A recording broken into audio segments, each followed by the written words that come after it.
Hello hello hello hello hello hello.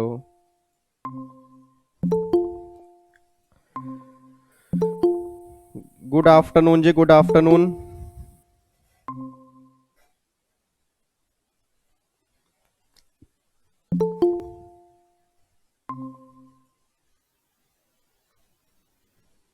Good afternoon जी सभी को।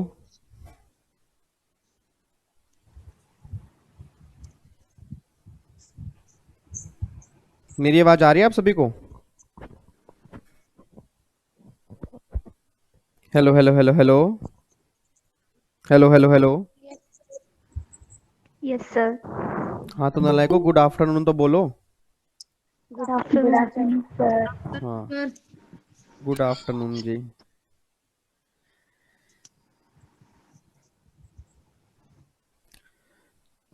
मेरी फोटो आ रही है नहीं आ रही?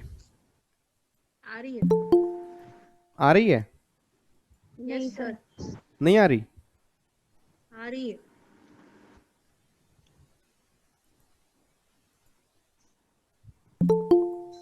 यस सर, अब आ रही है। अच्छा, अब आ आ रही गई है। सर। चलो जी, तो स्टार्ट करते हैं फिर सेशन में। 2-3 मिनट लेट हो गया। चलो, तो अपना एक तो ये अपना पहले ऑडियो वहां से बंद कर लो। ऑडियो बंद कर लो। और अपना ना कमेंट, वही अपना जो आपका चैट बॉक्स है, उस चैट बॉक्स में ना नाम लिख देना वन बाय वन, जिनके भी डाउट्स होंगे। अच्छा, एक बार मैं थोड़ी सी बात क्लेरिफाई कर दूं कि ये हमारा ना लास्ट डाउट सेशन होगा आज का, क्योंकि मुझे घर में ना अर्जेंट काम है थोड़ा सा। तो जितने भी डाउट्स होंगे मैं इसके अंदर ले लूंगा, बट जो मेरा अगला सेशन 5 बजे था वो नहीं होगा आज।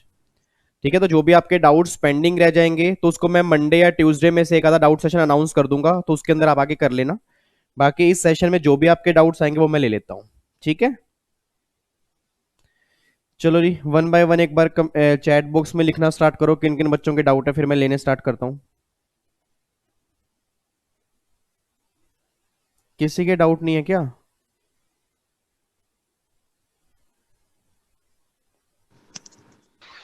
सर हेलो, हाँ मुस्कान, हाँ जी। Sir very good afternoon sir. Good afternoon जी। सर सबसे पहले तो सर आपका चरण स्पर्श सर। नहीं नहीं, मेरे को सर पाप आप मत इतना चढ़ाओ ऐसे, मेरे को पाप मत चढ़ाओ। मतलब thank you so much, but पाप अरे मत नहीं चढ़ाओ सर, मुझे। सर मतलब इन रियल सेंस आप हमारे सर मोटिवेशनल गुरु, टैक्स गुरु एंड सर लाइफ चेंजिंग गुरु है sir. So thank you so very much sir, आप हमारे लिए इतना सब करते हैं sir. Thank you so much. Thank you so much जी, गॉड ब्लेस यू। हाँ जी, चलो बोलो जी, डाउट बताओ। डाउट था सर, सर आपके जो स्कैनर में सर एक क्वेश्चन है कि on which question can appeal to supreme court be filed. On which question? हाँ मतलब क्वेश्चन ऑफ फैक्ट या question of law. Question of law आएगा उसके अंदर। हाँ हाँ सर, क्वेश्चन ऑफ लॉ आएगा सर, बट उसमें एनी ऑफ द अबव लिखा था, मतलब फैक्ट में भी और क्वेश्चन ऑफ लॉ में भी नहीं नहीं, क्वेश्चन ऑफ फैक्ट तो आंसर। सिर्फ आपका आईटीटी तक जाएगा। क्वेश्चन ऑफ लॉ जो है वो हाई कोर्ट और सुप्रीम कोर्ट के पास जाएगा। आंसर हाई कोर्ट वाले में भी सर, उसमें भी sir any of the above answer था, बट अपन ने सर पढ़ा था क्वेश्चन ऑफ लॉ, तो सर इसीलिए उसमें भी डाउट हाँ, था सर। दोनों में क्वेश्चन ऑफ लॉ ही आएगा। Okay answer, dividend striping and bonus striping का मतलब समझ नहीं आया था सर। डिविडेंड स्ट्रिपिंग और बोनस स्ट्रिपिंग जो है ना, वो आपको सिर्फ ये समझना है कि एक तो जो आपके अदर सोर्स में दिया हुआ है, यस आपका सर। न्यू सिलेबस है, ओल्ड सिलेबस है? New syllabus. हाँ, तो न्यू सिलेबस के अंदर इतना वो आपके उस एग्जाम के लिए रेलिवेंट नहीं है, बट अगर एक बार मैं थोड़ा सा क्लियर कर देता हूँ। डिविडेंड स्ट्रिपिंग और जो बोनस स्ट्रिपिंग है, जो हमने डिविडेंड की टैक्सेशन की थी ना, अगर यस आपको सर। ध्यान आ रहा हो कि सीडीटी कंपनी काट लेगी और शेयर होल्डर के हाथ में एग्जम्प्ट हो जाएगा। ठीक है, तो यस कुछ सर। लोग क्या करते थे, मे बी आपने ना लॉ के अंदर पढ़ा होगा कि जब भी कोई कंपनी डिविडेंड डिस्ट्रीब्यूट करती है उसकी एक रेलिवेंट डेट होती है। Yes sir. ठीक है, उस दिन कंपनी क्या करती है कि अपना डिविडेंड डिक्लेयर करती है। तो हम्म। कुछ लोग वहां पे ना प्लानिंग करते थे। प्लानिंग क्या करते थे कि उस डेट से पहले वो शेयर ट्रांसफर कर देते थे, मतलब बेच देते थे, उसके बाद फिर वो दोबारा परचेज कर लेते थे। Yes sir. ठीक है, अब जब मैंने उससे पहले बेच दिए फिर दोबारा परचेज कर दिए, इट मींस जिस दिन मुझे डिविडेंड डिक्लेयर करना है मेरे हाथ में वो शेयर होते ही नहीं थे। यस तो सर। गवर्नमेंट एक कॉन्सेप्ट लेके आई थी जो प्रैक्टिकली अभी इतना चलता नहीं है। गवर्नमेंट एक कॉन्सेप्ट लेके आई थी कि अगर कोई पर्सन ऐसा काम करेगा ना तो उसके ऊपर भी हम टैक्सेबिलिटी चार्ज करेंगे, तो वो मेनली कॉन्सेप्ट आपका डिविडेंड स्ट्रिपिंग और बोनस स्ट्रिपिंग का है। ओके, तो सर उसमें मतलब कुछ टैक्सेबिलिटी ऐसा कुछ रहता है क्या सर? हाँ, जैसे अगर जैसे एमसीक्यू पूछ सकते हैं। वो सिर्फ ये बोलेंगे कि बोनस स्ट्रिपिंग और डिविडेंड स्ट्रिपिंग जो है वो किस हेड में टैक्सेबल होगी, वो अदर सोर्स में टैक्सेबल होगी आपकी। Okay sir, yes sir. हाँ सर जी। क्लियर है सर डाउट। हाँ जी। Yes, thank you so much sir, thank you so much. Okay जी, वेलकम। हर्षिता, आपने मुझे व्हाट्सएप पे कुछ डाउट्स भेजे थे, तो यस व्हाट्सएप व्हाट्सएप पे ना आपने जो मुझे डाउट्स भेजे हैं उसमें आपने मेरे को क्वेश्चन तो भेजे हैं, बट आपको मैं एक बार दिखा देता हूँ। मुझे एक बार ना बता देना कि आपका कौन सा उसमें डाउट है, क्योंकि मुझे उसमें समझ नहीं आ रहा। एक ओके मिनट रुक। सर। हाँ,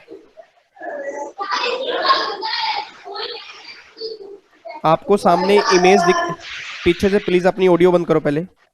आपको सामने इमेज दिख रही है मेरी यहाँ पे? Yes sir. तो इसमें अब मेरे को बताओ, ये जिन्होंने भी मेरे को डाउट भेजे हैं, तो इसमें कौन कौन सा डाउट है? ये पहला पेज मैंने आपके सामने निकाला हुआ है।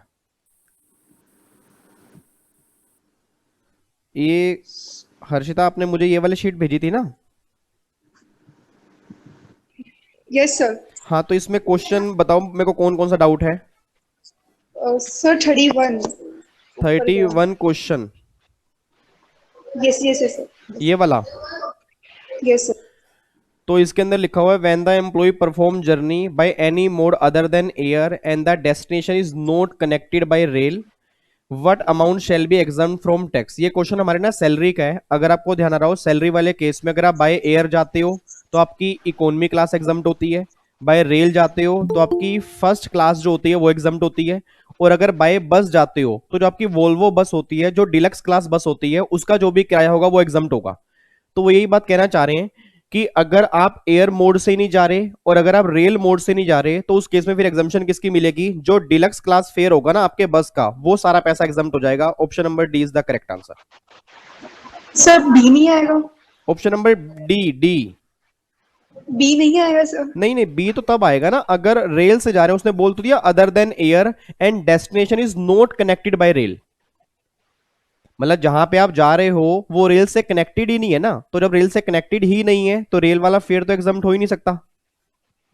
हाँ यस सर, पर मॉडल में दिया हुआ है उसमें, उसमें लिखा हुआ भी है are not connected by rail and journey is perform by any mode of transport other than by air.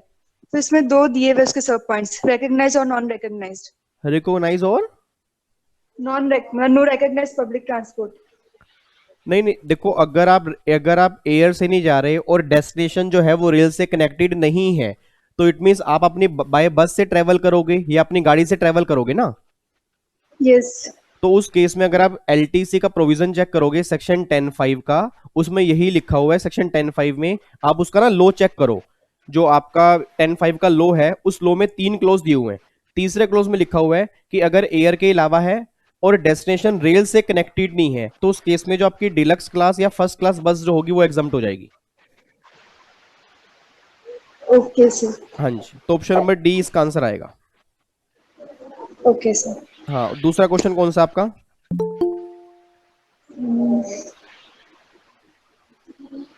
Next 17। अच्छा, नेक्स्ट 32। 17 7। नीचे। अच्छा, ये वाला। Yes sir. सर वो कल देखा लेक्चर मैंने आपका, उसमें ये दिया हुआ था आंसर। पर सर अगर अकोमोडेशन का होगा या लाइसेंस फी दिया हुआ होगा तो उस टाइम क्या करना है उस पर, वो समझ में नहीं आया। नहीं, आप एक बार दोबारा बोलो क्वेश्चन। ये तो मैंने मेरे ख्याल से कल के डाउट सेशन में करवाया था ना क्वेश्चन। हाँ ये सर आपने करवाया था। हाँ। पर सर 17 में अकोमोडेशन दिया हुआ है और 18 में लाइसेंस फी दिया हुआ है, तो नहीं, उसके हिसाब से फिर क्या होगा? लाइसेंस फीस दिया हुआ है। लाइसेंस फीस कहाँ है 17 में? 18 में है। किसमें? 18 हाँ, नीचे। 18 में तो फिर हम लाइसेंस फीस ही लेंगे ना। आरएफए के अंदर मैंने कहा था कि अगर एम्प्लॉय गवर्नमेंट है फिर तो लाइसेंस फीस जो होगा फिर उसके बेस पे टैक्सेबल करेंगे। तो यहाँ पे देखो ना, उसने गवर्नमेंट कंपनी उसने बोला हुआ है, ठीक है, और उसने यहाँ पे सैलरी दिया हुआ है, एडवांस सैलरी है, डीए है और ये है, और यहाँ पे लास्ट में दिया हुआ देखो लाइसेंस फीस जो है वो 700 पर मंथ है। तो फिर तो उस केस में salary, advance salary, DA, bonus ये मेरे किसी काम के नहीं है, क्योंकि आरएफए वाले केस में अगर वो गवर्नमेंट कंपनी का एम्प्लॉय होगा तो जो लाइसेंस फीस होगी वो टैक्सेबल होगी। तो लाइसेंस फी तो 700 पर मंथ है, तो 700 मल्टीप्लाई 5 तो 3500 जो होगा वो टैक्सेबल हो जाएगा। Okay sir. हाँ, एंड सर 17 में अकोमोडेशन का? 17 में देखो, जो 17 में आपका यहाँ पे निकल के आ रहा था 6075 तो निकल के आ रहा था आपका 16 में। हाँ तो फिर उसने देखो यहाँ पे बोला है कि 500 रुपए पर मंथ जो है उसने यहाँ पे पे किया है। याद करो क्लास में आपने किया होगा कि जब हमारा आरएफए निकालते हैं उसमें से माइनस करते हैं जितना एम्प्लॉई से रिकवर हो गया, मतलब जो एम्प्लॉई ने पे कर दिया माइनस कर दो, फिर बैलेंस जो आएगा वो कंसेशनल आरएफए आ जाएगा। ठीक है, अब यहाँ पे एक बार देखना 6075 आपका निकल के आ रहा है यहाँ पे, ठीक है। यस अब उसमें यहाँ पे 500 पर मंथ उसने पे कर दिया, तो अगर 500 पर मंथ पे कर दिया तो उसने ऑक्यूपाई किया नवंबर से ना, तो नवंबर दिसंबर जनवरी फरवरी मार्च, इट मीन 5 महीने का। तो 2500 अगर मैं इसमें से माइनस कर दूंगा तो 6075 माइनस में 2500, तो 3575 ये आंसर निकल के आ जाएगा, option number A. Okay sir. और आपका इसमें क्या डाउट था? नो, इस पेज में नहीं है, अगले पेज पे। ये वही पेज है। हाँ जी, 69 कौन सा? 69। 69, ये इंटरेस्ट ऑन लोन वाला। Yes sir. इसके अंदर तो ऐसे करना है, याद करो सैलरी के चैप्टर के अंदर मैंने कहा था कि अगर एम्प्लॉयर एम्प्लॉय को लोन देगा तो जो भी मंथ के एंड में आउटस्टैंडिंग बैलेंस होगा ना, उस बैलेंस का जो भी आपका इंटरेस्ट आएगा वो परक्यूजिट बन जाएगा एम्प्लॉय के हाथ में। ठीक है, अब देखो उसने यहाँ पे बोला 5,000 रुपए का लोन दिया और वो ये कह रहे हैं कि 20,000 रुपए की इंस्टॉलमेंट वो हर महीने पे कर रहा है, और आपको compute the value of perquisite निकालना है। इंटरेस्ट का रेट है 10%, एसबीआई का रेट हमें दिया हुआ है। अब एक बात मुझे सोच के बताओ, उसने लोन लिया है 1 मई 19 को, तो अगर 1 मई 19 को लोन लिया इट मींस स्टार्टिंग के अंदर 5 लाख रुपए का लोन था, तो 5 लाख मल्टीप्लाई 10% और मल्टीप्लाई 1/12, एक महीने का इंटरेस्ट आपका निकल के आ जाएगा मई के महीने का।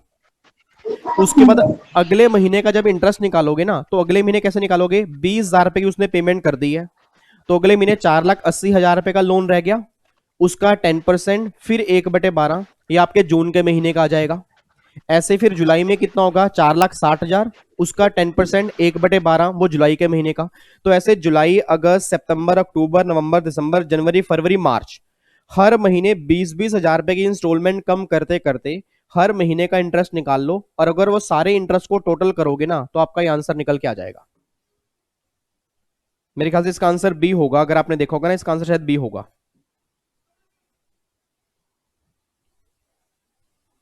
समझ गए मेरी बात, मैंने क्या बोला है? Yes sir. तो इस तरह से क्वेश्चन करना है। यस। तो अगला कोई इसमें कोई और डाउट? नो सर, ये पेज में नहीं है। अगले पेज में तो मेरे ख्याल से आपके बस यही डाउट आए हुए थे। एक और पेज होगा सर। एक और पेज होगा, एक और पेज, मेरे पास तो यही पेज है। बाकी एक डाउट अगर आपके पास कोई है तो मेरे को बोल दो, क्या है वो? कैन सर स्क्रीन में शेयर कर दूं? हाँ, स्क्रीन पे शेयर कर दो, बिल्कुल। Okay sir. हाँ,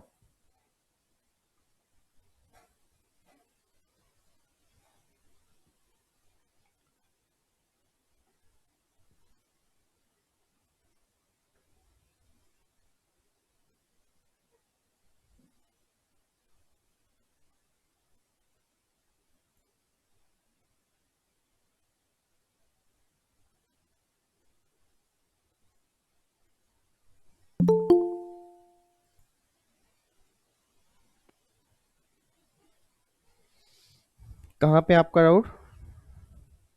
अच्छा, प्रेजेंट कर रहे हो अभी?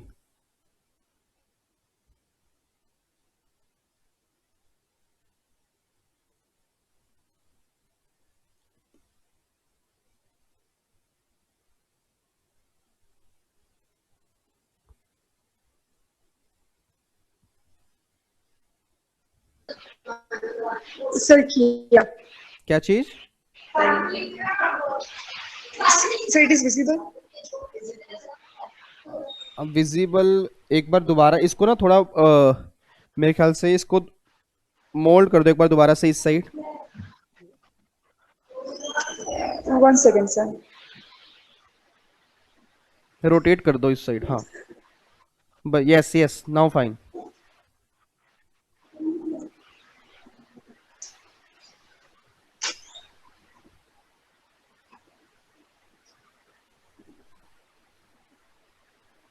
इसको थोड़ा जूम करो एक बार।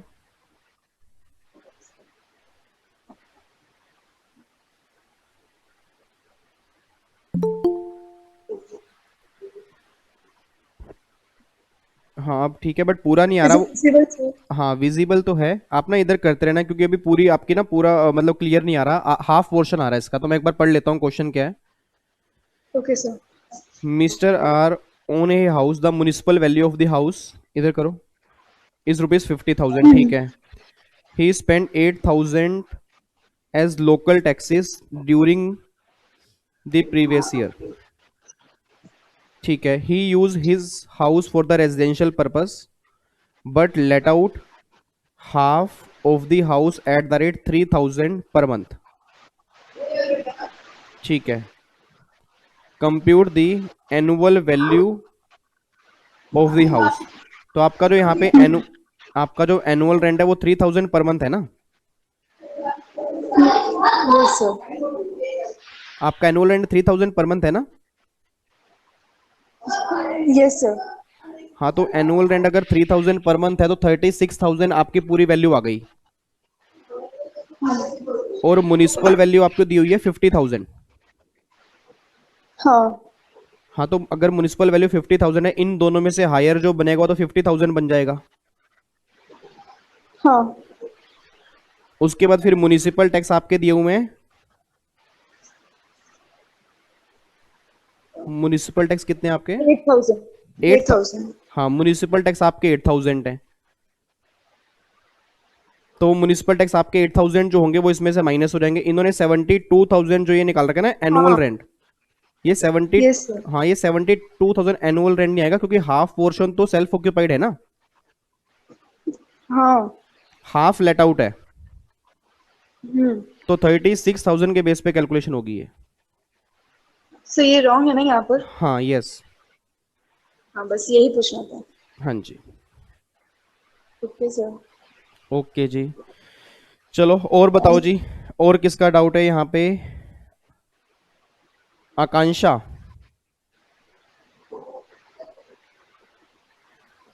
आकांक्षा कहाँ गया बच्चा? आकांक्षा चलो। Yes sir. हाँ बोलो, आपके डाउट क्या है इसमें? ये जो आपने क्वेश्चन लिखे हैं, हाँ जी सर, ये एक ही क्वेश्चन है इसमें। ये professional tax paid by employer तो हम डिडक्ट नहीं करते, लेकिन उसमें आंसर डिडक्ट करके गिवन आ रहा है नहीं नहीं ऑप्शंस वो में। हुआ है, देखो ना उस क्वेश्चन में ऐसा किया है उन्होंने, सिर्फ एक लाइन लिखी है 1,000 of professional tax paid by employer. अब इसमें ना ये नहीं लिखा कि एम्प्लॉय ने कितना प्रोफेशनल टैक्स जमा करवाया, ठीक है। अब मैंने कहा था कि जब भी क्वेश्चन साइलेंट होगा ना, जब भी क्वेश्चन साइलेंट होगा कि एम्प्लॉय ने कितना जमा करवाया, तो ऑलवेज आप क्या मानोगे कि जितना एम्प्लॉयर से रिकवर हुआ वही मैंने आगे जमा करवा दिया। या तो वो स्पेसिफिकली बोल दे कि एम्प्लॉय ने आगे डिपॉजिट ही नहीं किया, मतलब नील डिपॉजिट किया, फिर तो मैं क्या करूंगा, इसको सिर्फ ऐड करूंगा, माइनस कुछ भी नहीं करूंगा। बट अगर उसने इतना बोल दिया ना कि 1,000 जो प्रोफेशनल टैक्स हैं एम्प्लॉयर से आए हैं, एम्प्लॉयर ने पे किए, तो इतना ही मुझे ऐड करना पड़ेगा और इतना ही मुझे माइनस करना पड़ेगा। और मतलब अगर सिर्फ एम्प्लॉयर का, कई जगह ये होता है कि हम सिर्फ एम्प्लॉयर का माइनस नहीं करते, वो कौन से केस है सर? एम्प्लॉय का माइनस नहीं करते? एम्प्लॉय का तो हमेशा माइनस होता है, एम्प्लॉयर का कई केसेस में हम माइनस नहीं करते हैं। वो तब माइनस नहीं करते ना जब दोनों का लिखा हो। जैसे मान लो इस क्वेश्चन में ये लिखा हुआ है कि 1,000 पेड बाय एम्प्लॉयर और इसमें होता 500 पेड बाय एम्प्लॉय, तो फिर मैं 1,000 पे ऐड करता, 500 माइनस करता। ओके। अगर यहां लिखा होता 1,000 पेड बाय एम्प्लॉयर और 2,000 डिपॉजिट बाय एम्प्लॉय, तो मैं 1,000 पे ऐड करता, 2,000 माइनस करता। ओके। अगर यहां लिखा होता कि एम्प्लॉय ने नील पे किया, फिर मैं 1,000 पे ऐड करता, माइनस कुछ भी नहीं करता। बट इफ यहां नथिंग मेंशन तो हम बस एम्प्लॉयर वाला ऐड करेंगे, वही वाला माइनस कर यस, देंगे। हम ऑलवेज यही एज्यूम करेंगे कि इतना ही एम्प्लॉय ने जमा करवाया होगा। Okay, thank you sir. Okay जी, वेलकम। चलो जी, और कोई डाउट जी इसके अलावा? हर्षित, हर्षित बोलो। आपकी ऑडियो वहां से बंद है, ऑडियो ऑन करो पहले। आपकी ऑडियो नहीं आ रही हर्षित अभी। ऑडियो वहां आगे से आपने बंद की हुई है।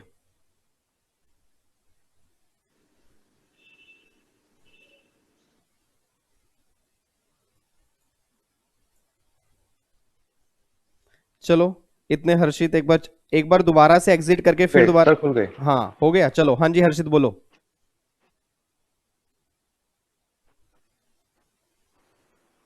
रिटर्न ऑफ इनकम का चैप्टर था, हाँ जी।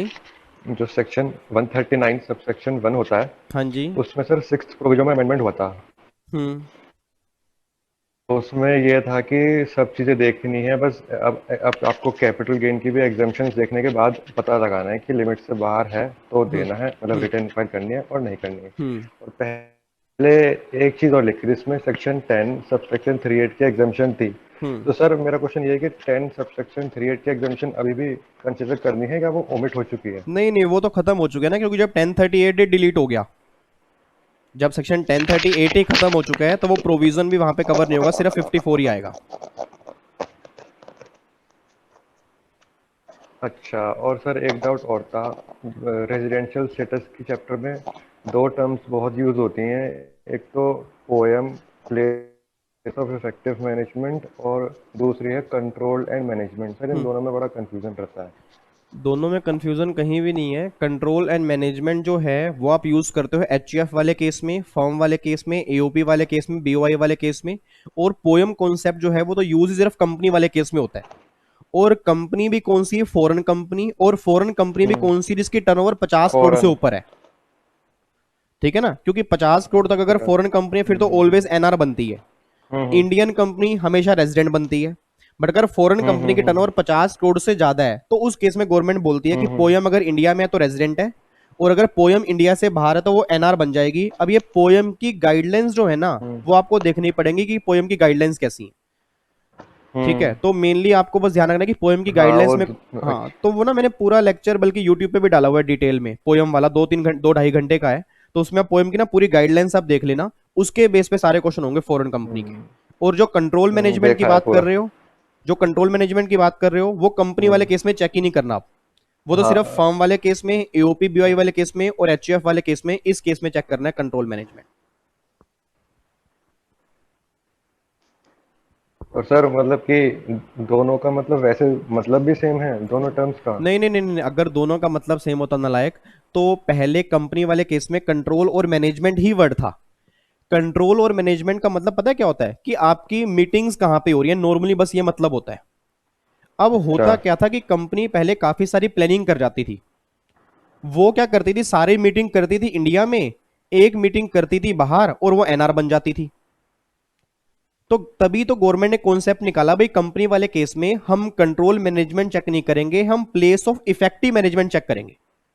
और अब ये प्लेस ऑफ इफेक्टिव मैनेजमेंट कहां मानी जाएगी उसके लिए गवर्नमेंट ने क्या किया? एक सर्कुलर निकाल दिया, उसकी पूरी गाइडलाइंस है, उसको फॉलो करके देखना पड़ेगा पोयम कहां पे है।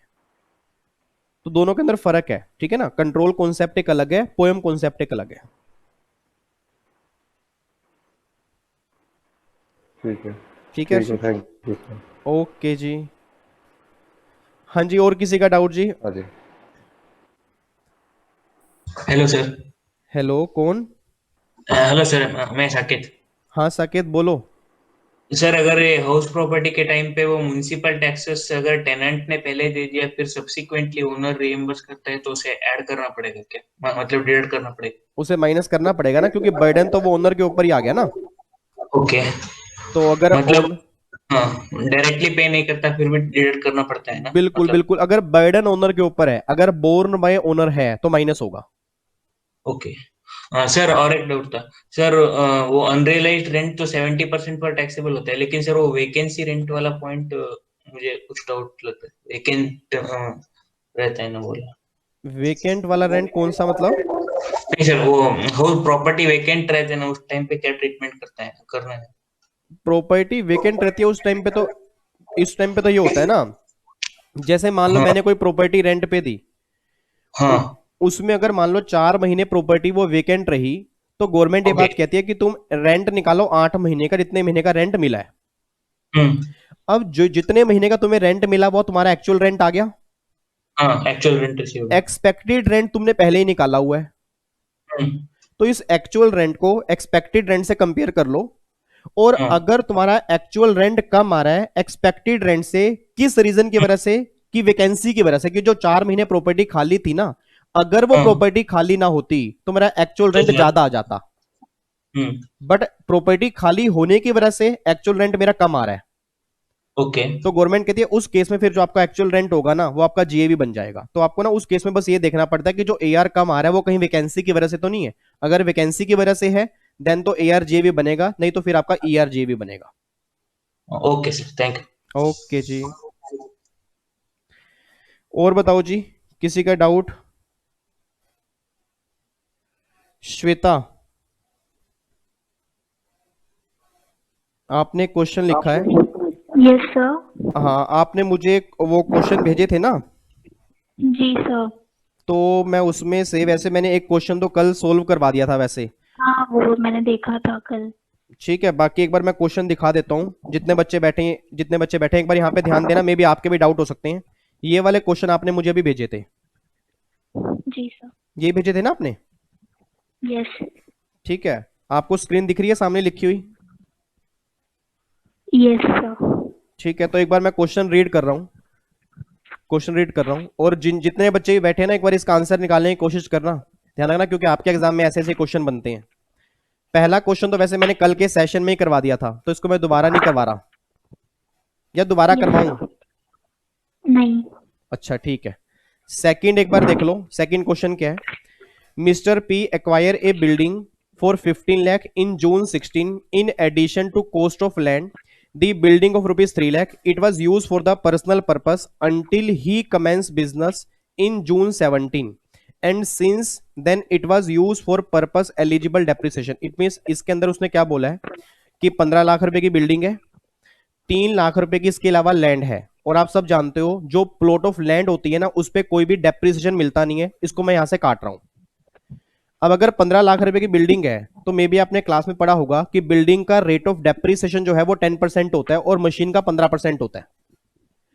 अब उसने ये बात बोली है जी, आपने बिल्डिंग ली जून में और आपने क्या किया, it was use for personal purpose until he commences business in June 17। ठीक है जी, तो इट मींस आपने इस बिल्डिंग को ना पहले पर्सनल यूज किया फिर आपने बिजनेस में यूज किया। तो अब यहां पे एक बात मुझे बताना, 15 लाख रुपए की अगर बिल्डिंग है, पहले साल का मैं अगर डेप्रिसिएशन निकालूंगा तो वो कितना निकल के आएगा? 1.5 लाख रुपए निकल के आएगा। तो ये 1.5 लाख रुपए जो डेप्रिसिएशन है ना, इसको मैं पीएनएल में डेबिट नहीं करूंगा। रीजन बीइंग क्योंकि इस साल मैंने बिल्डिंग पर्सनल यूज की है, और अगर पर्सनल यूज की है तो ये 1.5 लाख रुपए डेबिट होंगे नहीं। तो 15 लाख में से अगर मैं 1.5 लाख माइनस कर दूं तो बैलेंस वैल्यू अब कितनी बच गई? 13,50,000 रुपए की मेरी बैलेंस वैल्यू बच गई।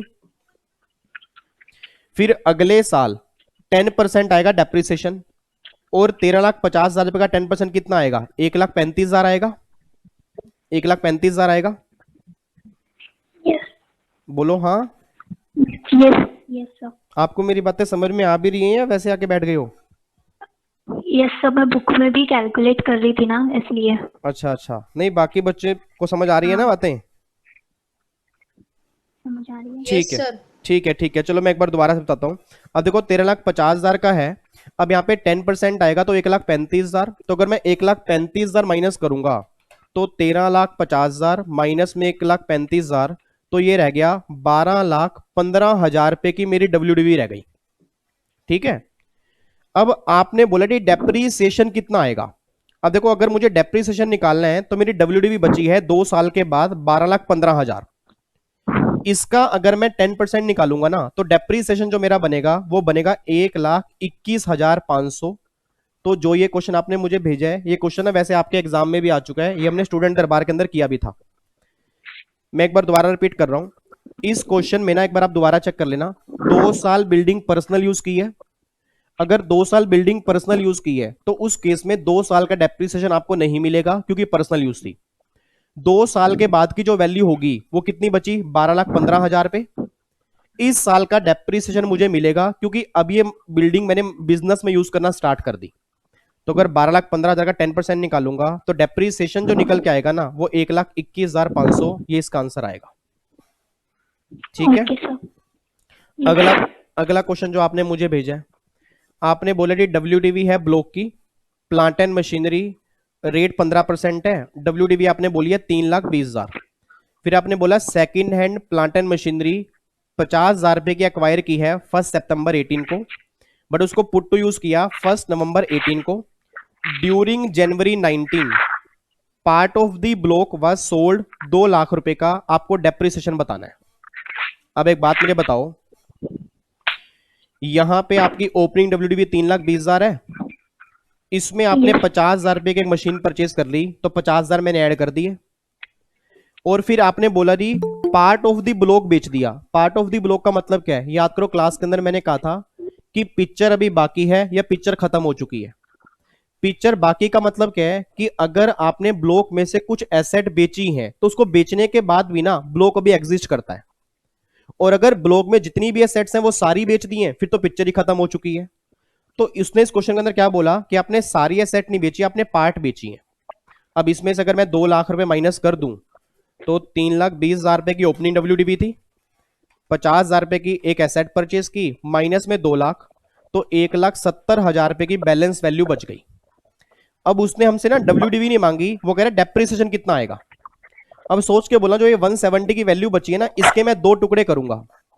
2 टुकड़े क्यों करूंगा, क्योंकि जो ये 50,000 रुपए की सेकंड हैंड मशीनरी मैंने परचेज की है, इसको मैंने यूज किया 1 नवंबर 18 से। तो अगर 1 नवंबर 18 से यूज किया तो मतलब इस साल मैंने यूज किया लेस देन 180 डेज। तो इस 50,000 का तो मुझे मिलेगा 7.5%, और जो बैलेंस मेरी 1,20,000 रुपए की बैलेंस वैल्यू बचेगी ना, इसका मुझे पूरा 15% मिल जाएगा। तो अब इसका डेप्रिसिएशन निकाल लो, 1,20 का पूरा 15% और 50,000 का 7.5%, तो ये मेरे ख्याल से आंसर आएगा 21,750 रुपए, ये इसका आंसर आएगा जी। Yes sir. समझ में आ रहा है कुछ है? Yes sir. ठीक है। और अगला फिर आपने एक लास्ट क्वेश्चन, मुझे एक क्वेश्चन ये भेजा था कि आपकी ब्लॉक में 5 मशीन है, उसका डेप्रिसिएशन 15% है, 1/4/18 उसकी वैल्यू 5 लाख रुपए की है। आपने एक नई मशीन परचेज की है 1/1/19 को, उसको पुट टू यूज किया 1 Feb 19 को। During the assessment year 1920 that is previous year 18-19 आपने दो मशीन बेची हैं, 2 ओल्ड मशीनरी सोल्ड 5,40,000। तो भैया डेप्रिसिएशन बता दो कितना आएगा। अब एक बात बताना, ओपनिंग WDV 5 लाख की, उसमें एक मशीन परचेज की 1 लाख की, ठीक है जी, और आपने 5,40,000 रुपए की ब्लॉक में से 2 मशीन बेच दी, तो ब्लॉक की वैल्यू मेरी कितनी बची, 5 लाख प्लस में 1 लाख की नई मशीन माइनस में 5,40,000 की सेल, तो 60,000 रुपए की मेरी ब्लॉक की वैल्यू बच गई। ये बच गई ना। अब यहां पे कंफ्यूजन पता क्या आती है कि 60,000 पर डेप्रिसिएशन मैं किस रेट से लगाऊं, कि 15% से लगाऊं या 7.5% से लगाऊं।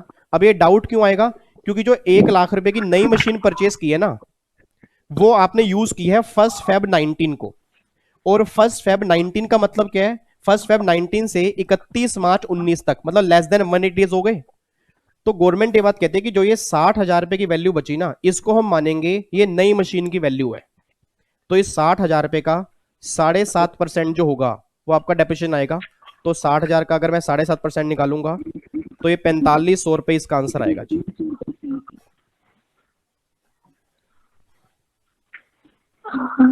कितना ही सर आंसर एक है? बार फिर से बताओगे? हाँ जी, एक बार फिर से बताओगे? हाँ एक बार दोबारा बताऊंगा। इधर देखो ध्यान से, इसके अंदर मैंने ये बोला है, मैं एक बार दोबारा से वो दिखा रहा हूं। देखो 5 लाख की ओपनिंग वैल्यू, 1 लाख की परचेज की, 5,40 की आपने 2 मशीन बेच दी हैं, तो बैलेंस वैल्यू बची 60,000 की। अब आपके मन में डाउट ही आ रहा है कि सर 5 मशीन थी, एक मैंने और परचेज की तो 6 मशीन हो गई, 6 में से मैंने 2 बेची हैं, तो इट मींस 4 मशीन अभी मेरी ब्लॉक में बची हैं। तो अगर 4 मशीन मेरी ब्लॉक में बची हैं तो ये 60,000 रुपए की जो वैल्यू निकल के आई है, इसको अगर मैं ओल्ड की मानता हूं कि ये ओल्ड मशीन है, फिर तो मैंने पूरा साल यूज किया होगा, फिर 15% आना चाहिए। और अगर मैं इसको नई मशीन की वैल्यू मानता हूं तो उसको यूज किया लेस देन 180, इसका मिलना चाहिए 7.5%। तो मुझे नहीं पता अब आपको क्लास में ध्यान आएगा नहीं आएगा। याद करो क्लास के अंदर मैंने कहा था कि जो भी आपकी बैलेंस वैल्यू बचती है तो उस बैलेंस वैल्यू को ना सबसे पहले आप नई के अंदर हटा दो। इट मीन सबसे पहले आप ये मानोगे कि नई की वैल्यू बची है, जैसे अगर आपको ऊपर वाले क्वेश्चन में ध्यान आ रहा हो, मेरा 170 बचा था, 170 के मैंने 2 टुकड़े किए, देखो 50,000 मैंने पहले नई का अलग निकाल लिया, उसके बाद जो मेरा बचा 120 वो मैंने ओल्ड का माना। अब सोच के बोलना, यहां बची ही वैल्यू 60,000 है, और अगर 60,000 ही वैल्यू बची है तो ये मैं सारी की सारी वैल्यू मानूंगा किसकी, नई की मानूंगा। और नई मशीन आपने यूज किया लेस देन 180, तो इसका 7.5% जो आएगा वो 4500 आएगा। इस तरह से इसका आंसर आता है। बाकी ना ये क्वेश्चन आपको ना ऐसे इतने आसानी से समझ में नहीं आएंगे, इसके लिए काफी प्रैक्टिस करनी पड़ेगी, ध्यान रखना। हाँ, क्योंकि डेप्रिसिएशन के ना ऐसे ऐसे क्वेश्चन बहुत सारे आते हैं एग्जाम में, तो जितनी ज्यादा प्रैक्टिस करोगे, तभी मैं कह रहा हूँ कि स्टूडेंट दरबार में काफी सारे क्वेश्चन आपके एग्जाम के अंदर बने हैं, जितनी ज्यादा प्रैक्टिस करोगे उतना आपके एग्जाम के लिए अच्छा होगा, नहीं तो ये क्वेश्चन सारे गलत करके आओगे आप। Yes sir. ठीक है, चलो और बताओ जी बाकी। अब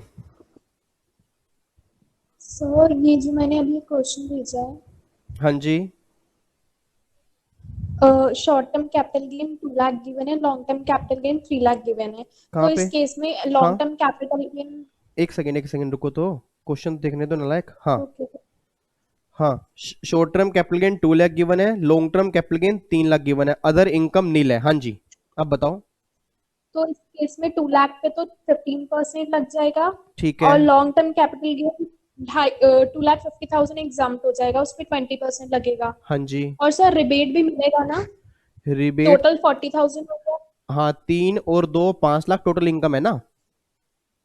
हाँ जी, हाँ, तो 5 लाख टोटल इनकम बिल्कुल रिबेट मिलेगा।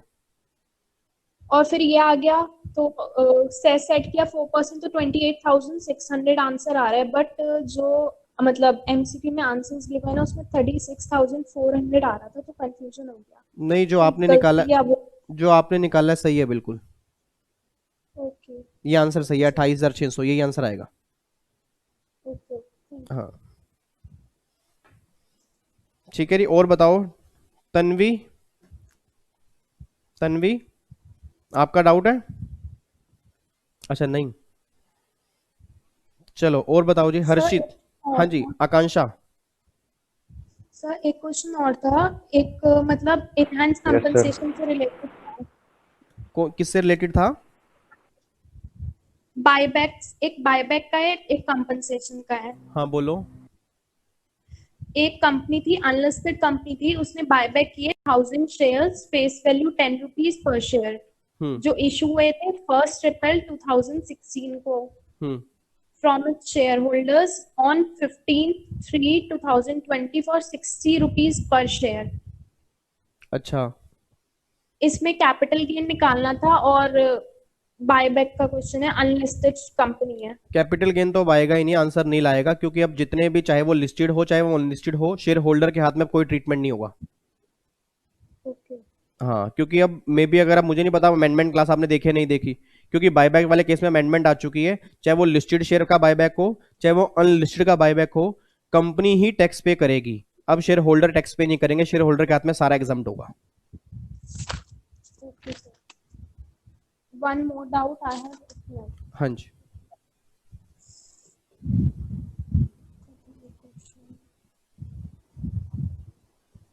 सर जो वो हम कोई बिल्डिंग अगर, सॉरी पेंटिंग अगर सोल्ड करते हैं नेशनल म्यूजियम में, वो एग्जाम्प्ट होती है क्या yes capital gain? Yes, section 47 जो है ना, certain transaction not regarded as transfer, हाँ जी। हाँ उसमें एग्जाम्प्ट होती है। अगर आप नेशनल म्यूजियम में देते हो, वैसे पेंटिंग कैपिटल एसेट है। हाँ जी, इसलिए उसको, कंफ्यूजन हो गया, क्योंकि पेंटिंग तो हम कैपिटल एसेट मानते हैं। हाँ हाँ बिल्कुल बिल्कुल, वैसे वो कैपिटल सेट है, उसको बेचोगे तो कैपिटल गेन लगेगा, बट अगर वो नेशनल म्यूजियम वालों को दी है तो उस केस में वो एग्जाम्प्ट है। Okay sir, thank you. ठीक है, ओके जी, वेलकम। हाँ जी हर्षित। Hello sir.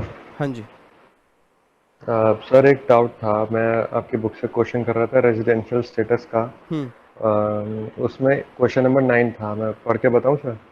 क्वेश्चन नंबर 9 पढ़ के बताऊं? हाँ चलो पढ़ के बताओ, मेरे पास बुक भी नहीं पड़ी यहाँ तो अभी। हाँ हाँ सर, मुझे पढ़ के बताया। इसमें था कि the karta of an HUF comes to India every year for a minimum period of 60 days and maximum 91 days। Determine the residential status of HUF for इसके द प्रीवियस ईयर 1920। हाँ, इसके अंदर अगर आपने क्लास, इसके अंदर ना इन्फॉर्मेशन पूरी कंप्लीट नहीं है। हाँ, मैंने आंसर जब भी गलत आ रहा था, बताइए हाँ, तो। इसके अंदर ना इन्फॉर्मेशन पूरी कंप्लीट नहीं है, तो इन्होंने एजम्पशन बेस पे क्वेश्चन किया हुआ है। मेरे ख्याल से क्वेश्चन है अनसोल्व, जो मैंने काफी सारे क्वेश्चन दिए उस लिस्ट के अंदर क्वेश्चन है ये वाला। सर नहीं, सॉल्व है, इसमें सॉल्व में दिखा रखा है आर जो ओ आर बनेगा। हाँ हाँ, जो पास्ट ईयर क्वेश्चन है उसकी उस एक मिनट रुको। हाँ जी।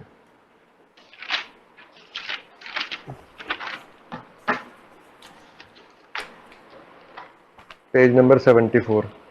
नहीं, आपकी बुक में 74 होगा।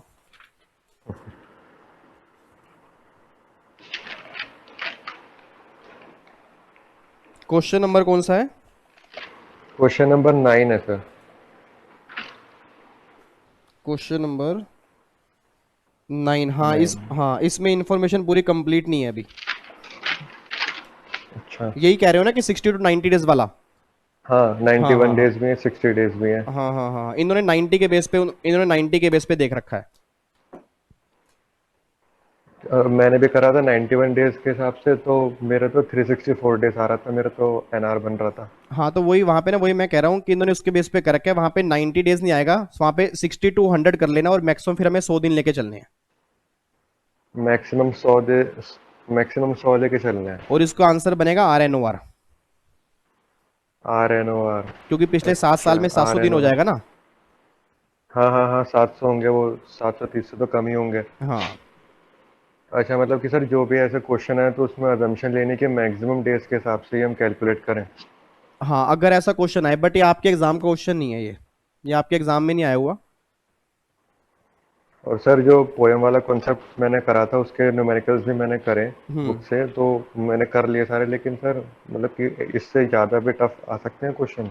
देखो, पोयम का तो यार जैसा हम। एग्जीक्यूटिव लेवल पे तो कभी क्वेश्चन तो बिल्कुल एग्जीक्यूटिव लेवल पे तो पहली बात पोयम की गाइडलाइंस में से क्वेश्चन बना ही नहीं। सिर्फ उन्होंने सर ये तो क्यों पूछा कि कराया है, है सर तो इतना क्यों कराया हमें? नालायक, क्वेश्चन तो कभी भी बन सकता है ना, मॉड्यूल में तो है, सिलेबस में तो है। उन्होंने सिर्फ अच्छा। आज तक यही पूछा है कि पोयम कॉन्सेप्ट कितनी टर्नओवर के बाद लगता है, तो वो तो 50 करोड़ के बाद लगता है। बट जो प्रोफेशनल है ना, उसमें बड़े बड़े क्वेश्चन बन जाते हैं पोयम के, तो उनके लिए ज्यादा जरूरी है। आपको सिर्फ एक बार रीडिंग लेनी है कि पोयम की गाइडलाइंस में कंडीशन कौन कौन सी है, बस। अच्छा, और सर लास्ट क्वेश्चन था कि सर मेरे को ना ग्रुप में ऐड होना था व्हाट्सएप वाले, जिसमें मैं क्वेश्चंस पूछ सकूं, तो सर वो कैसे करूं? यार, ग्रुप ऐसा तो कोई नहीं बना हुआ, बट मैंने ना अपना ही एक ग्रुप बना रखा है। आप मुझे डाउट भेज दो, उस ग्रुप के हाँ अंदर मैं जी। ट्रांसफर कर देता हूँ। तो फिर सैटरडे को जो मेरा हाँ डाउट जी। सेशन होता है शाम को 7 बजे, या तो उसके अंदर सोल्व हो जाएंगे, या फिर संडे जैसे आज डाउट सेशन है इसमें सोल्व हो जाएंगे फिर। अच्छा, तो सर और जो ट्यूसडे आएगा तो सर उसमें आप रेजिडेंशियल स्टेटस के जो क्वेश्चंस आपने दिए थे वो चेक करवाएंगे, या फिर सैलरी के जो एमसीक्यूज हैं वो करवाएंगे? नहीं, रेजिडेंशियल स्टेटस के जो मेरे बैलेंस बचे हैं पहले वो कंप्लीट होंगे, उसके बाद फिर सैलरी स्टार्ट करूंगा। Okay sir, thank you sir. ठीक है, ओके जी। ओके। चलो, और बताओ जी, कोई डाउट किसी को? इतने सारे बच्चे आके बैठे हैं, वीडियो ऑफ करके बैठे हैं, नालायक को कोई डाउट नहीं है? वैसे मतलब आप क्या लग रहा है, आज में एक जगराता दर्शन पाएंगे? कोई किसी को डाउट? सब इनकम टैक्स में डाउट खत्म हो चुके हैं, इतना बढ़िया इनकम टैक्स। सर हाँ जी श्वेता। सर एक एमसीक्यू था आपके स्कैनर से कि जब असेट डिस्ट्रॉय हो जाती है फायर की वजह से, हम्म। तो असेसी को जो इंश्योरेंस कॉम्पेंसेशन मिलता है नॉन मॉनेटरी टर्म में, तो वो कॉम्पेंसेशन डिडक्टेबल नहीं है डब्ल्यूडीवी से। डिडक्टेबल नहीं है, हाँ सही। अगर मॉनेटरी होता तो डिडक्टेबल होता। तो हाँ, सर ये क्या है इसका? नहीं नहीं, वो कैपिटल गेन में एक सेक्शन आपने किया होगा ना, 45(5)(a), sorry 45(1)(a), insurance claim वाला। यस। याद आ रहा है कुछ कि नहीं आ रहा? कैपिटल गेन नहीं याद आ रहा, पर पीजीबीपी का डाउट है ये। नहीं नहीं, जो आपका डाउट पीजीपी का ना, कैपिटल गेन से ही लिंक है, क्योंकि जो 45(1)(a है वो इंश्योरेंस क्लेम, जब एसेट हमारी डिस्ट्रॉय हो जाती है तो उस टाइम इंश्योरेंस कंपनी वाले हमें पेमेंट करते हैं मॉनिटरी और नॉन मॉनिटरी फॉर्म में। मॉनिटरी फॉर्म में करते हैं उस केस में तो जो पैसा मिला वो सेल प्राइस बन जाता है। बट अगर वो नॉन मॉनिटरी फॉर्म में करते हैं तो वहां ये लिखा हुआ है कि जो एसेट की फेयर मार्केट वैल्यू होगी, याद आ रहा फेयर है कुछ? Market value. हाँ, उसको हम सेल कंसिडरेशन बना देते हैं। ओके ठीक है। हाँ, तो ये कैपिटल गेन का 45.5 है ना, फिर कैलकुलेशन उसके बेस पे करनी पड़ेगी हमें। सॉरी और 45.1 अगर है। और अगर मॉनेटरी हुआ तो फिर वो सेल फिर कंसिडरेशन ही बन जाएगा, हाँ फिर जो तो अमाउंट है वो। हाँ फिर तो माइनस कर देंगे, उसके बेस पे कैलकुलेशन कर देंगे। Okay sir, thank you. Okay जी, चलो मैं वन बाय वन नाम लेता हूँ। अब अगर डाउट है तो बीच में पूछते हैं ना। आकांक्षा, हर्षित, तन्वी, श्वेता, मुस्कान की ऑडियो ऑन सर है। मुस्कान आपका डाउट है? Yes sir. हाँ जी मुस्कान बोलो। सर एक क्वेश्चन था, सर एक क्वेश्चन था कैपिटल गेन में। हाँ जी। सर उसमें ये था कि sir mister x received an advance of 51,000 hmm occasion of agreement of sale of a capital asset on 15/2018. क्या चीज दोबारा बोलो, आपकी आवाज क्लियर नहीं आई। Sir mister X received an advance of 51,000 occasion of agreement of sale of capital asset हम्म 15/7/2018. हम्म हाँ, तो इसका तो sir treat the same shall be forfeited by him, मतलब हाँ तो अदर सोर्स हाँ में तो ट्रीटमेंट होगा ट्रीटमेंट इसका। नहीं सर, तो उसमें सर ये भी लिखा है सर कि उसमें मतलब cost of acquisition of the asset से वो रिड्यूस नहीं होगा। हाँ रिड्यूस नहीं होगा ना, इसलिए नहीं होगा ना क्योंकि वो अदर सोर्स में टैक्सेबल हो गया। एक बात मुझे बताओ, आपने कैपिटल गेन में सेक्शन 51 एडवांस मनी फोरफिटेड वाला पढ़ा हो, उसके अंदर क्या लिखवाया मैंने कि अगर यस एडवांस सर। मनी 1/4/14 से पहले फोरफिट की है फिर तो ट्रीटमेंट कैपिटल गेन में होता है, कुआ में से कम हो जाती है। बट अगर कोई एडवांस मनी 1/4/14 के यस बाद सर। फोरफिट की है तो 100% एडवांस मनी अदर सोर्स में टैक्सेबल होती है। तो जब अदर सोर्स में टैक्सेबल हो गई तो उसका कैपिटल गेन में कोई भी ट्रीटमेंट नहीं होगा फिर। ओके। क्या चीज? ठीक है, हो गया क्लियर। कॉस्ट ऑफ एक्विजिशन से हाँ यस सर। माइनस नहीं करेंगे ना, क्योंकि यस सर, अगर थैंक यू माइनस, सर। हाँ अब माइनस नहीं करेंगे, अगर माइनस करेंगे तो फिर वो कैपिटल गेन में भी चला जाएगा, जबकि कैपिटल गेन में टैक्सेबल नहीं होगा, सिर्फ अदर सोर्स में ही जाएगा। Okay sir, thank you so much sir. Okay जी। उसके बाद आकाश, ज्योति, दीप, सौरभ, हर्षिता, भाग्यश्री, प्रीत, शिवम। सर हाँ जी कौन बोलो? हर्षिता। हर्षिता हाँ जी। सर डाउट नहीं है पर एक रिक्वेस्ट है। डाउट नहीं है, रिक्वेस्ट है। हाँ जी बोलो। सर एक क्लास डाल दो ना परक्विजिट्स की अब स्टूडेंट्स दरबार में। क्या कह रहे हो? क्या एक बार दोबारा बोलो। सर परक्विजिट्स की क्लास डाल दो ना एक बार स्टूडेंट दरबार में। परक्विजिट्स। परक्यूजिट्स की क्लास डाल दो पूरी? हाँ सर। या कोई पर्टिकुलर कोई परक्यूजिट? एक सेकेंड। तो उसमें 19R वाली रिवीजन क्लास में देखी है आपने? ये सर देखा ना। हाँ तो उसमें नालायक, उसमें तो फिर मैंने सही कराया, अच्छे से कराया। सर करवाया है, उसमें डाउट्स भी है, मतलब बहुत से पॉइंट समझ में नहीं आया, मैंने 2 बार सुना है लेक्चर पूरा। अच्छा हम्म। चलो। एक RFA। आरएफए हम्म आरएफए इंटरेस्ट वाला, हम्म मोटर व्हीकल, मूवेबल प्रॉपर्टीज, ये 4 में डाउट्स होते हैं। चलो ठीक है, कोशिश करूंगा बिल्कुल। Sir and congratulation for 65 subscriber, हैं 65,000। हैं?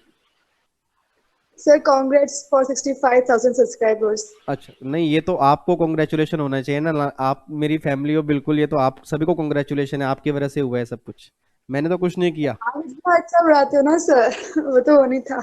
नहीं नहीं, मेरा मेरा तो उसमें कोई कंट्रीब्यूशन नहीं है, 100% आपका ही है सब कुछ। सर एक जीएसटी का डाउट था, वो पूछ हाँ सकते जी, हैं? जीएसटी का डाउट था, पूछ सकते हैं। कौन? नाम बताओ पहले तो। आकांक्षा। हाँ जी आकांक्षा बोलो। सर वो जीएसटी में जो आपने आरसीएम करवाया था, रिवर्स चार्ज, हाँ जी, उसमें एक केस था सिक्योरिटी सर्विस वाला।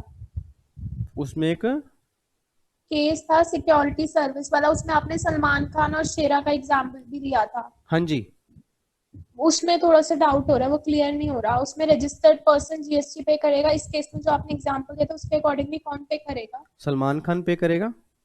सलमान खान। क्योंकि यस, वो तो सर्विस ले रहा है ना। हाँ तो वो सर्विस ले रहा है तभी तो रिवर्स चार्ज लगेगा ना। अगर रजिस्टर्ड पर्सन ने कोई सिक्योरिटी सर्विस ली है, मान लो सलमान खान ने सिक्योरिटी सर्विस ली, तो सलमान खान ऑब्वियस सी बात है, मेरे ख्याल से रजिस्टर्ड पर्सन तो होगा, उनकी टर्नओवर तो 20 लाख से ऊपर होगी या कम होगी? ज्यादा होगा। ज्यादा होगी, तो वो रजिस्टर्ड पर्सन है, तो उस केस में आरसीएम लग जाएगा, फिर वही जीएसटी पे करेंगे। अगर मान लो मैं अपना बॉडीगार्ड लूं, तो मेरी तो टर्नओवर ही सिर्फ 2-3 लाख है, तो मेरे केस में आरसीएम ही लगेगा। ठीक है। सर हाँ जी। सर एक डाउट था पीजीबीपी का, जो 3580 के 14 बिजनेस है ना, हाँ जी। उसमें था सर कि plant and machinery should be new hmm और imported old plant and machinery on which depreciation is not claimed, और सेकेंड पॉइंट लिखा था कि 20% of total plant and machinery can be old. तो इसका मतलब क्या है कि मतलब इम्पोर्टेड वाली जो आएगी वो ओल्ड हो सकती है?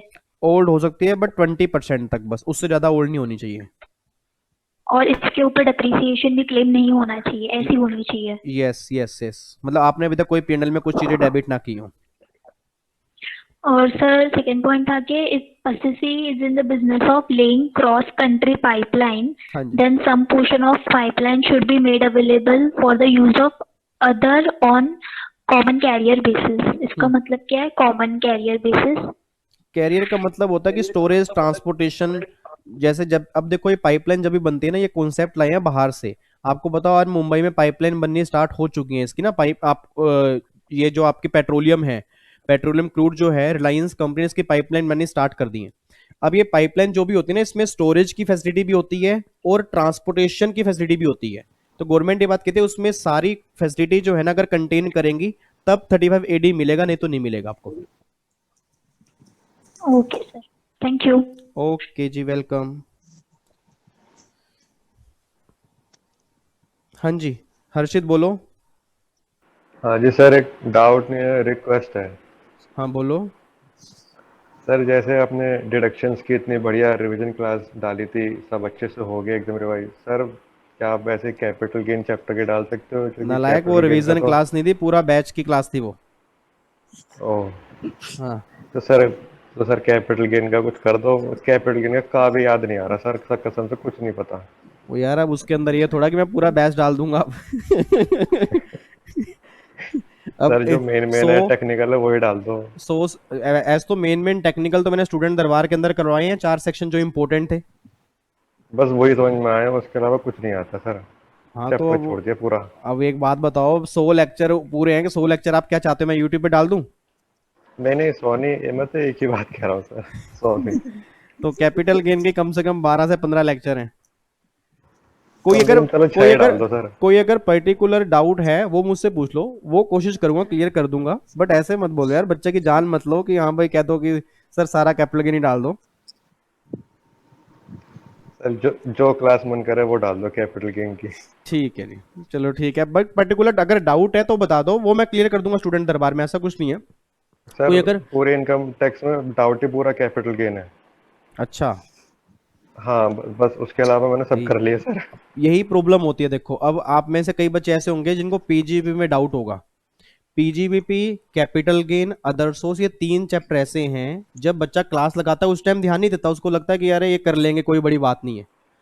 2-3 महीने के बाद उसको पता लगता है, जब वो क्वेश्चन करते हैं ना तो वो क्वेश्चन सोल्व नहीं होते। जैसे अब ये मेरे ख्याल से किस बच्चे ने भी क्वेश्चन पूछे थे डेप्रीसिएशन वाले।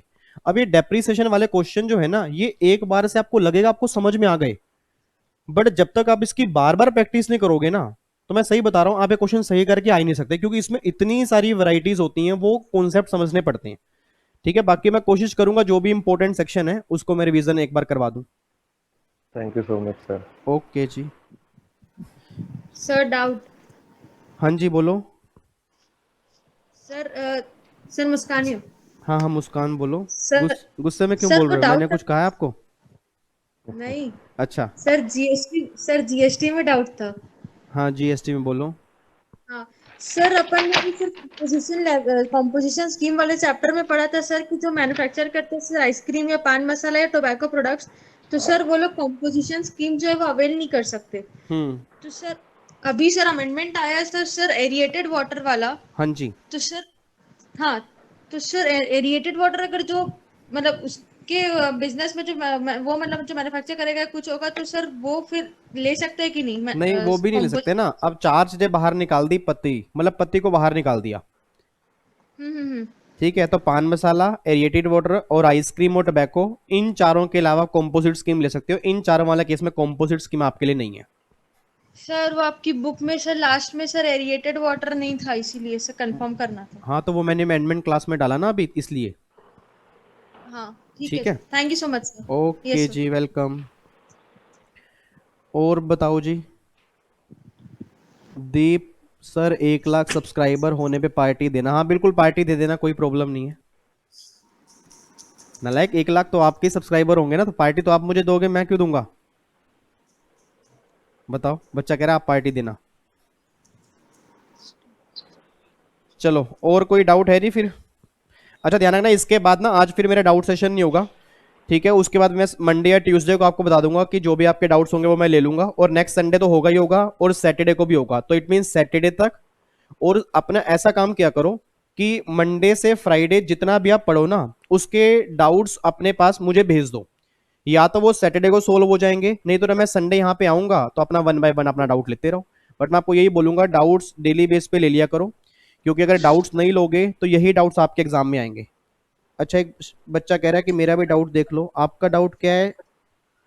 आपका डाउट मुझे कहाँ दिख रहा है? अच्छा, सेक्शन 55 में इंटेंजिबल में स्टेज कैरेज और लूम मार्क्स क्या होते हैं?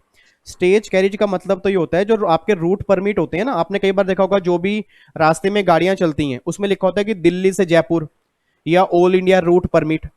तो जो आपके हाँ, तो जो आपके रूट परमिट होती है ना, उसको हम स्टेज कैरेज बोलते हैं। जब भी आप देखना, कभी भी ट्रांसपोर्टेशन कंपनी होती है, जब भी कोई हम ट्रक का बिजनेस स्टार्ट करते हैं ना, तो स्टार्टिंग से ऐसा नहीं कि पूरे इंडिया में हम कहीं पर भी जा सकते हैं। गवर्नमेंट हमें एक लाइसेंस देती है कि आप यहां से यहां तक जाओगे बस, और अगर परफॉर्मेंस अच्छी होगी तो ऑल इंडिया रूट परमिट आपको मिल जाएगा।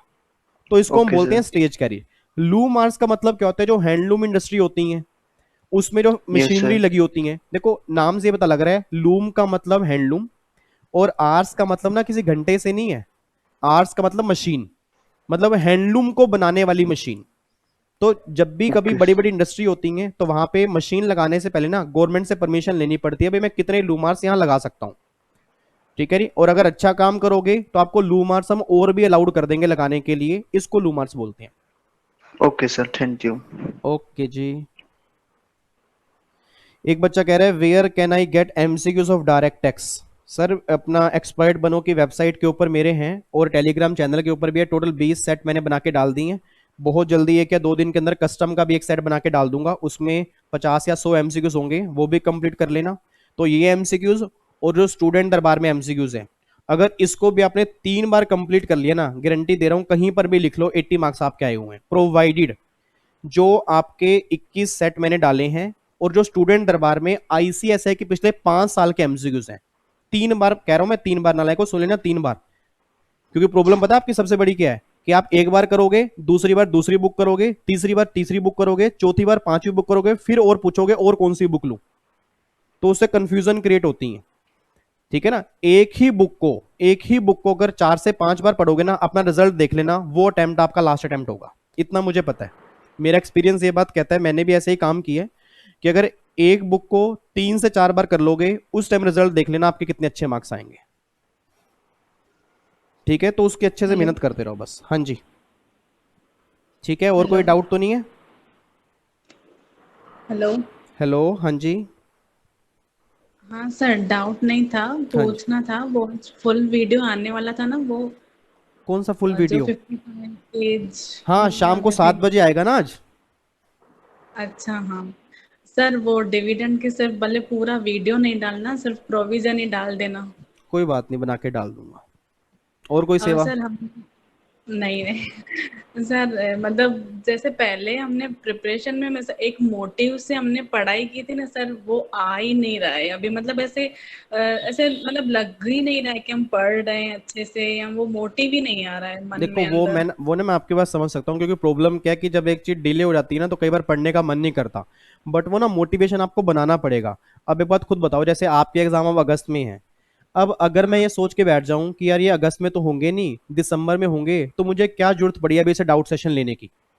क्योंकि ऑब्वियस सी बात है, अभी आपके एग्जाम जब दिसंबर में है तो मैं नहीं लेता, कोई बात नहीं, क्या हो गया कि बच्चों को तो लगेगा कि हाँ कोई बात नहीं सर नहीं ले रहे, बट मुझे पता है कि मुझे डाउट सेशन लेने हैं। तो आपको भी ना इंटरनल मोटिवेट होना पड़ेगा कि चाहे मेरे अगस्त में एग्जाम हो या ना हो, मैं भी मान रहा हूं कि मेरे अगस्त में 100% एग्जाम है, मुझे उसकी तैयारी करनी है। अगर मान लो कल इंस्टीट्यूट नोटिफाइड कर दे रही आपके अगस्त में एग्जाम नहीं होंगे, दिसंबर में एग्जाम होंगे, क्योंकि सीए वालों के भी हो गए, तो आपके भी 99% चांस है, 99% चांस है कि आपके दिसंबर में ही होंगे, जो मेरा दिल ये बात कह रहा है। बाकी इंस्टीट्यूट बड़ा है, वो अपने आप नोटिफाइड कर देगा, बट जो कंडीशन देखने से लग रही है वो मेरे को नहीं लगता कि अगस्त में वो एग्जाम ले पाएंगे, क्योंकि जब सीए वालों ने पोस्टपोन कर दिए तो मेरे को लगता है सीएस वाले भी कर देंगे। बट आपके माइंड में ये नहीं आना चाहिए कि दिसंबर में एग्जाम होंगे तो और पोस्टपोन हो गए तो कैसे करेंगे। तो आपको अपना थोड़ा ना, मैं ये नहीं कह रहा कि आप 18-18 घंटे पढ़ो, 12-12 घंटे पढ़ो, बट कम से कम इतना जरूर करो कि दिन में 3 से 4 घंटे बुक्स को पढ़ो। रीजन बीइंग एक कंटिन्यूटी बना के रखो, क्योंकि अगर ये कंटिन्यूटी टूट गई ना तो मैं आपको गारंटी दे रहा हूं, आप फिर देख लेना दिसंबर में एग्जाम जब होंगे ना तो 2 महीने पहले आपका वही सेम दिल घबरा रहा होगा जैसे आपने पहले कभी पढ़ा ही नहीं है। और जबकि आपके एग्जाम जून में थे और जून से दिसंबर में हो गए ना, फिर भी आपको लगेगा कि मुझे कुछ याद ही नहीं आ रहा। रीजन बीइंग क्योंकि आपने वो 4-5 महीने वेस्ट कर दिए। ठीक है, तो मैं ये नहीं बोलता कि आप 18-18 घंटे पढ़ो, 12-12 घंटे पढ़ो। माइंड थोड़ा, ऑब्वियस बात है, माइंड की भी एक लिमिट है, वो कुछ इतना काम नहीं करता, बट हाँ दिन में 4-5 घंटे जरूर बना के चलो कि मुझे अपनी पढ़ाई अच्छे ढंग से करनी है, 4-5 घंटे। और अब मैक्सिमम टाइम पता किस में लगाओ? प्रैक्टिस में लगाओ, क्योंकि इतना टाइम ना प्रैक्टिस का आपको कभी मिला नहीं है। ये तो भगवान का शुक्रिया अदा करो कि चलो जो प्रॉब्लम चल रही है वो तो भगवान जल्दी सही करे, बट इतना टाइम आज तक मुझे नहीं लगता कि दोबारा कभी मिलेगा किसी बच्चे को। तो जिन जिन बच्चों के आज तक एग्जाम नहीं निकले उनके पास तो सबसे बड़ा गोल्डन अपॉर्चुनिटी है, और जिनका पहला अटेम्प्ट है उनके पास भी गोल्डन अपॉर्चुनिटी है।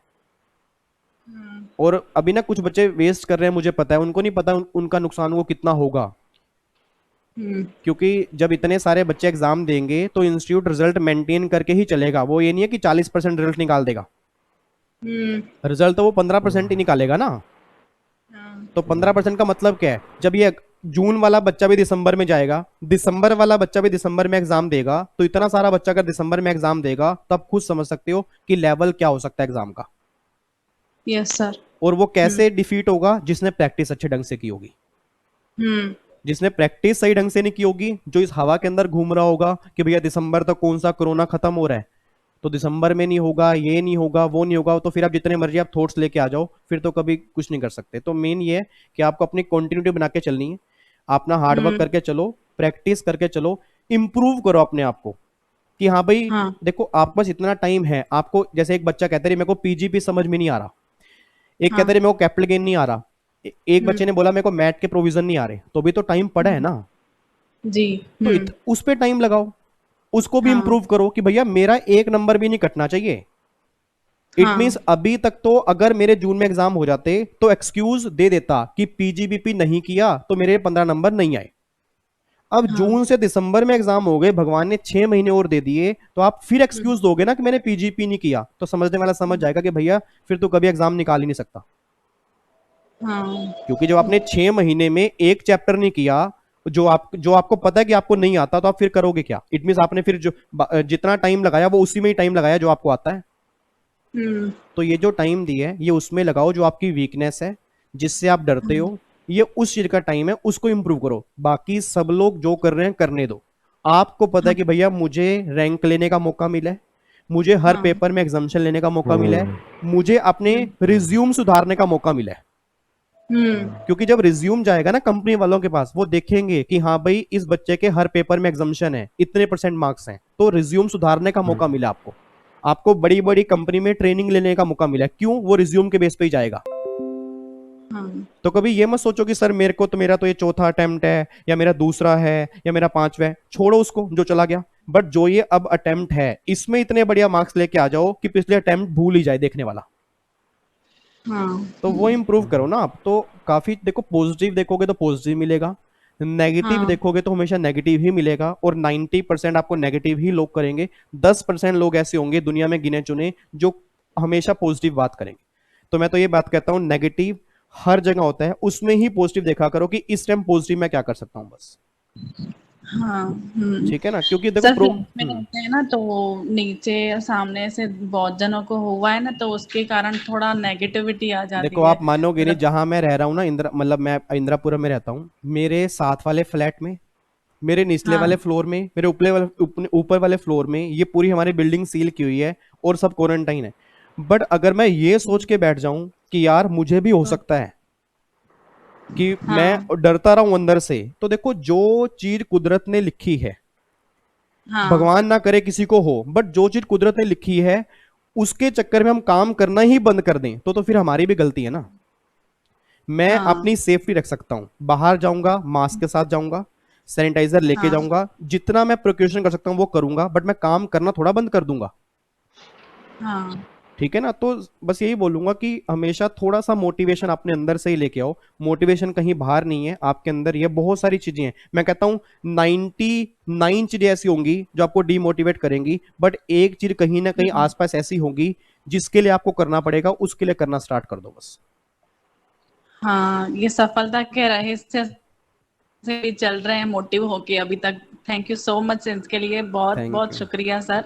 थैंक यू जी। बस और मैं तो सर कहूंगा ये आगे बढ़ो, स्टूडेंट, अपना नाम रोशन करो पेरेंट्स का। उनके भी ड्रीम्स हैं, कभी उनको भी देखना, कभी जब वो बैठे होते हैं, क्योंकि देखो आपके पेरेंट्स के ऊपर इस टाइम कितनी बड़ी प्रॉब्लम आ रही है। ठीक है ना, जॉब्स नहीं हाँ है, पैसा नहीं अच्छे से कमा पा रहे उनके, आप ये देखो, आप अगर टेंशन में तो उनके दिल पे क्या गुजर रही होगी, हाँ उनके दिल पे तो आपसे डबल गुजर रही होगी, वो आपको कभी बताएंगे थोड़ा। तो उसकी उनकी प्रॉब्लम को हम ही सोल्व कर सकते हैं ना। और अगर हम ये सोचने में लगा दें कि हमें भी टेंशन हो रही है और हम भी काम ना करें, तो उनका फ्यूचर जो हमें हमने बनाना था, हमने अपना फ्यूचर खुद ही खराब कर लिया। हाँ तो आपको सर ये मोटिवेट, हाँ। कंटिन्यू रखना। इसके लिए मतलब बहुत इस बार बहुत अच्छे से हमारी हेल्प हुई है। मैं सेल्फ स्टडी करती हूँ, हम्म लेकिन मैं नोटबुक भी हमेशा बनाती थी। हम्म कंसेप्ट्स मेरे क्लियर होते थे, लेकिन वहाँ पे प्रेजेंटेशन कैसे करें वो नहीं पता होता था। हम्म। उसके लिए अभी हमें प्रैक्टिकल क्वेश्चन भी पता चले हैं, प्रेजेंटेशन भी हमको पता चली है। तो इसके लिए ये स्टूडेंट दरबार बहुत हेल्पफुल हुए हैं sir. Thank you so much. Thank you, बस थैंक यू। बस मैं तो ये कहता हूँ कि जो भी, देखो मतलब मैं उस दिन का इंतजार करता हूँ कि जो मैंने, हाँ चलो मैं नहीं बोलता कि मैंने हार्डवर्क किया, जो भगवान ने मुझसे कराया, क्योंकि मुझे तो एक जरिया बनाया। ठीक है ना, है तो हजारों लोग, ये तो बस भगवान ने मुझे एक जरिया बना दिया कि चलो विवेक तू कर। बस मैं कहता हूँ कि जिस दिन आप एग्जाम हॉल से बाहर आओ ना, उस दिन आपके एक दिल में सेटिस्फेक्शन हो कि आज मेरा एग्जाम अच्छा हुआ है, कि अब मैं हाँ आगे कुछ कर सकता हूँ। बस मेरा तो मेन एम ही रहता है। और दूसरा एम ही रहता है कि जो स्माइल मैंने अपने पेरेंट्स के चेहरे पे देखी थी रिजल्ट के दिन, वो बहुत जल्दी आप भी देखो। तो उसके लिए बस हाँ काम चलता रहे और आप भी अपना मेहनत करो, और मेहनत से ही काम होगा। देखो नेगेटिविटी बहुत है, उसमें पॉजिटिव जरूर ढूंढो, कहीं ना कहीं पॉजिटिव चीजें होती हैं, नेगेटिव तो होती हाँ ही होती हैं। ऐसा नहीं है कि हाँ ऑब्वियस सी बात है, मुझे भी टेंशन होती है, मेरे मन में भी थॉट्स आते हैं, बट फिर मैं सोचता हूँ कि हाँ विवेक अगर तू थॉट्स में 2 घंटे लगा देगा या 3 घंटे लगा हाँ देगा, तो 3 घंटे के बाद क्या होगा, 3 घंटे पहली बात तो कुछ किया नहीं, और फिर 3 घंटे के बाद ना मैं इतना थक जाऊंगा ना, थकावट फील करूंगा, अगले 3 घंटे और खराब हो जाएंगे। हाँ सब पूरा दिन बेकार जाता है उसमें हाँ सर, सर। पूरा तो दिन तो बेकार। वही है ना, तो आपको सोचना पड़ेगा थोड़ा सा कि काम कैसे करना है, अच्छे से काम करो। ठीक है, चलो चलें फिर जी। Sir hello sir. हेलो जी सर मंगेश। हाँ सर, एक्चुअली एक पर्सनल क्वेश्चन था। मैंने आपको मैसेज किया था इसके बारे में। मैं अभी 46 लेक्चर पे हूँ फिलहाल आपके इनकम टैक्स अच्छा के। अच्छा, तो हाँ सर जी। ओल्ड सिलेबस से हूँ, तो सर मैं जानना चाहता था कि ये सब खत्म होने के बाद इसके बाद फ्लो बराबर रहेगा? ओल्ड सिलेबस वाला जो फाइल खोल के देख सकता हूँ सर मैं, तो कंटिन्यूटी में? मतलब आपके मेरी क्लासेस की बात कर रहे हो? यस सर, मैं अभी 46 लेक्चर पे हूँ इनकम टैक्स के। हाँ हाँ हाँ, तो तो उसके बाद सर ओल्ड सिलेबस का जो फोल्डर है उसमें सारे मिसलेनियस चैप्टर्स है ओल्ड सिलेबस के वो थे बने तो। रहेंगे, बने रहेंगे, वो नहीं खत्म हाँ होंगे वो तो कभी। सर हमें वो खत्म होने के बाद नहीं कर रहा हूँ, मैं ये जानना चाह रहा हूँ ये खत्म होने के बाद वो देखूंगा तो वो कंटिन्यूटी और फ्लो बराबर रहेगा सर? हाँ हाँ हाँ, कोई दिक्कत नहीं है, हाँ सर, वही जानना था सर। कोई प्रॉब्लम नहीं है। Okay sir, thank you. ठीक है, चलो टेक केयर सभी को जी। बच्चा कह रहे टेक केयर सर, मैं भी अपना ध्यान रखूंगा, आप भी care, अपना sir. ध्यान रखो। ठीक है, और अपना मेहनत करते रहो अच्छे से। फिर मुलाकात करेंगे सैटरडे को आपके डाउट्स, और संडे को, और बाकी स्टूडेंट दरबार तो होता ही है। और शाम को 7 बजे अपनी फैमिली को भी दिखाना, आप भी जरूर देखना, क्योंकि मुझे तो बहुत मोटिवेशन मिला उन पर्सन से जिसने 55 साल की एज में सोचा और फर्स्ट शॉट के अंदर क्लियर किया, और जिन्होंने एक्चुअल में प्रूफ किया कि एज एक नंबर ही है। तो होप सो आप भी उनसे कुछ सीखोगे। ठीक है, चलो फिर बाकी मुलाकात करते हैं जी नेक्स्ट सेशन में। अच्छा, नेक्स्ट सेशन अब 5 बजे नहीं होगा, ध्यान रखना। वो अगर कोई दोस्त हो तो उसको बता देना कि आज मुझे घर में थोड़ा अर्जेंट काम है अभी, तो मैं मंडे या ट्यूसडे आपको बता दूंगा। बाकी सैटरडे संडे और स्टूडेंट दरबार तो मेरे होते ही हैं। ठीक है, चलो ओके जी, bye bye, tata, thank you so much, जय हिंद, जय हिंद। थैंक यू जय sir. Hind bye sir. Bye, जय Hind. Bye bye, take care, bye. Thank you sir, thank you. Bye bye. Bye sir. Thank you sir.